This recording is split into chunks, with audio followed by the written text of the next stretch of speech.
Good evening and welcome. This is a special edition of Newsline and Agenda, and we've been joined by other radio stations. Tonight, the focus falls on the Government of National Unity, 100 days of the Government of National Unity. We've been joined here in Den Haag by the President, Mr. Nelson Mandela. Good evening to you, sir, and welcome. Good evening. I have my colleagues here on the center, Lester Venter, and on the far left, Tim Modise. Good evening, gentlemen, and welcome. Thank you.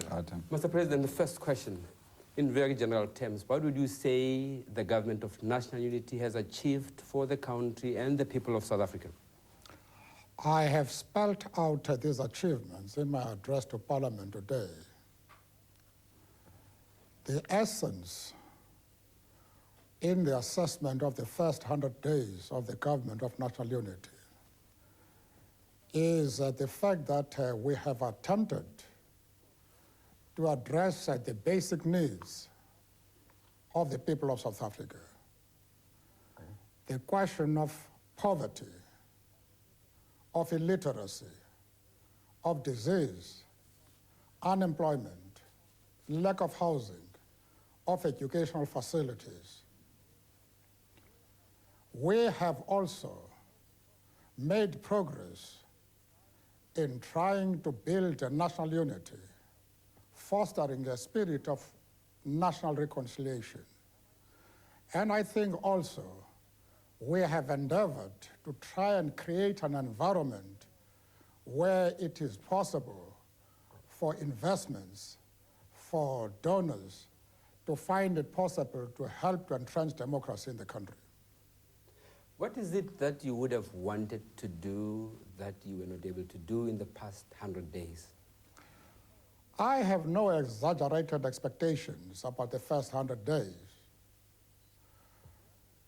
If we do not adopt a realistic approach to social problems such as facing the country, we can disappoint the expectations of the people.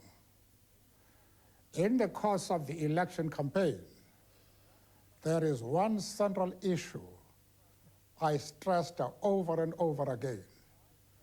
I said the task of addressing the basic needs of which I have spelled out is not something that can be attained overnight.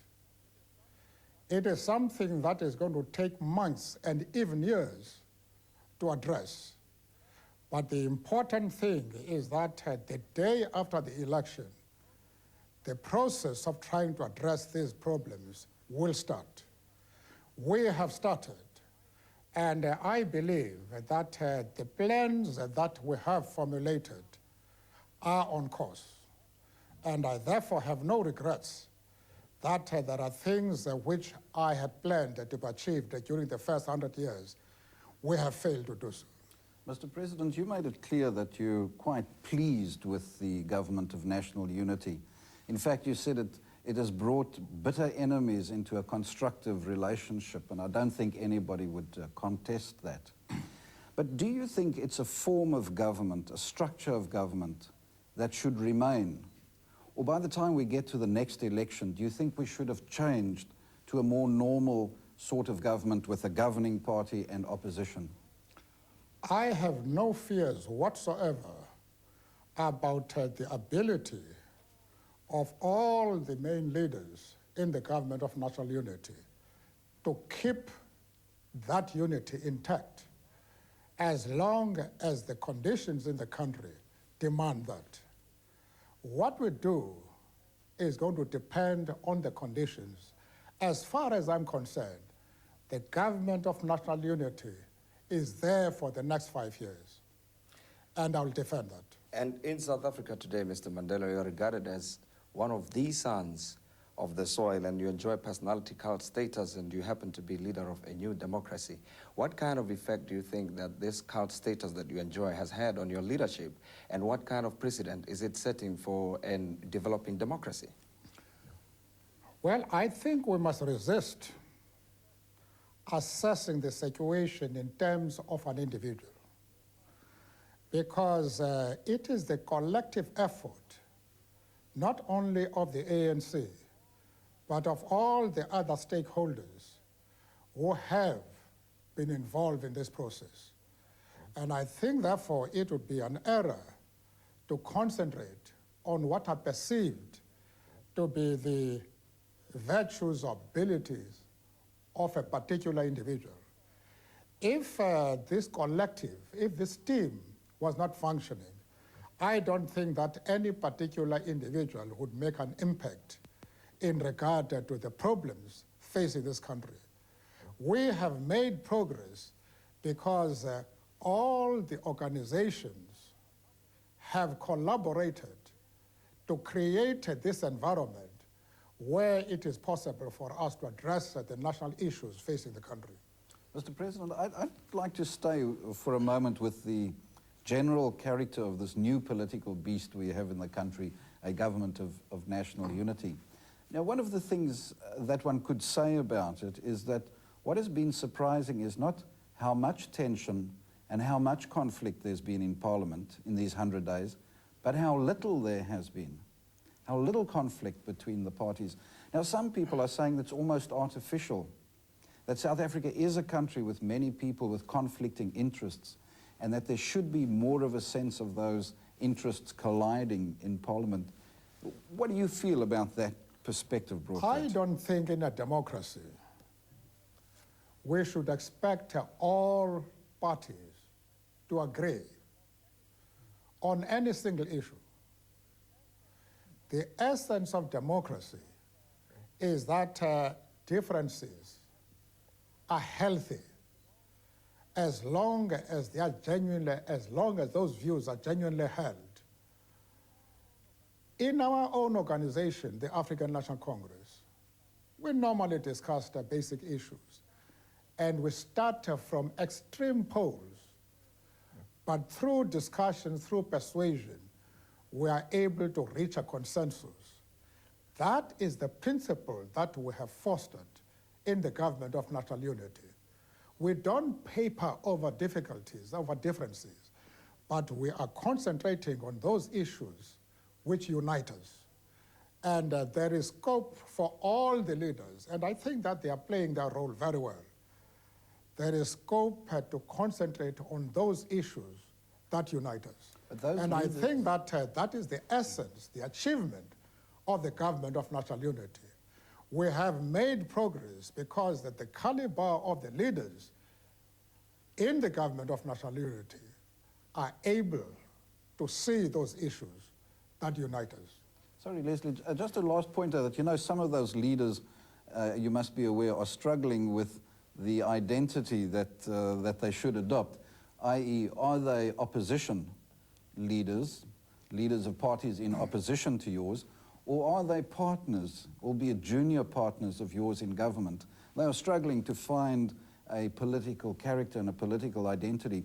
Now, how does that look to you, and do you have any advice for your fellows in that respect? The fact that we have a government of national unity and we are seeking consensus does not mean that the minority parties are not in the opposition.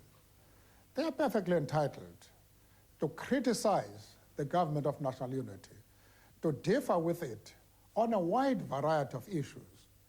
But it is the task of the leadership to focus, to continue focusing attention on those things that unite us. We are both partners. We are separate organizations, and we have been able to marry those two scenarios together, and we have made progress. One of the things I am resisting, and I'll continue to resist, is that the minority parties should feel that the government of national unity is a hollow shell, and that they are being used for the purpose of rubber stamping what the majority party has decided. I have resisted that. I'll continue to resist it. And up to now, I have had no real problems in putting that message across in the government of national unity. But, Mr. President, in the same vein, are we not talking here of a government led by the ANC come 1999? The ANC, when the RDP, which is his program, has been implemented successfully, we hope, the ANC would turn around and say, we did it. And the other players might then have to play second fiddle. They might have helped you achieve this, and they will come up second best. Leslie, I have, even in the course of the elections, warned against those people who did not want to give sufficient opportunity to other political parties to canvass their point of view in certain areas. I have said to my own organization, you must remember that these same people who are enemies today, who are regarded as rivals, are going to be our partners in the government of national unity. Let us not open wounds now that we'll find difficult to heal when we now form the government of national unity. If we intended, after 5 years, to dismiss other political parties, we would not be speaking this language we're speaking today. We would not be saying, let us not abuse our majority. Let everybody feel that he is participating in the whole program we have mapped out in the Reconstruction and Development Program as an equal partner. We have put that message across very forcefully. That is not the attitude of a party that is going to turn around and say, we dismiss you.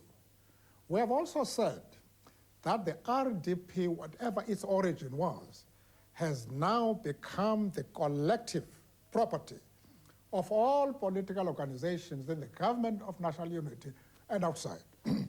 And that is why I am working hard to ensure that those political parties that did not make the threshold of 5% are brought into government.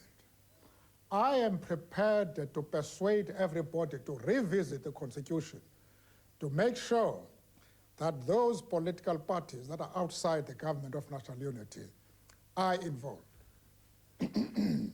And many political observers have noticed that the government moved swiftly to establish the Foxrat at the behest of the Freedom Front. And the IFP asked for international mediation, but there hasn't been any movement on that. And on the basis of that, Chief Buthelezi has already said that 2 years down the line, he thinks it might happen that the IFP will have to pull out of the government of national unity. And of course, this is based on what kind of constitution we end up with in South Africa.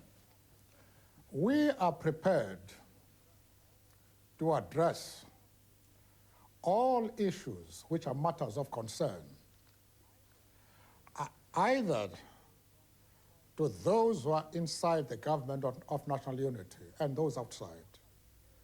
Our idea is that we should speak with one voice on all the problems faced in the country. The question of mediation is one that is under discussion. And I do not think that we should be unfair to Chief Buthelezi.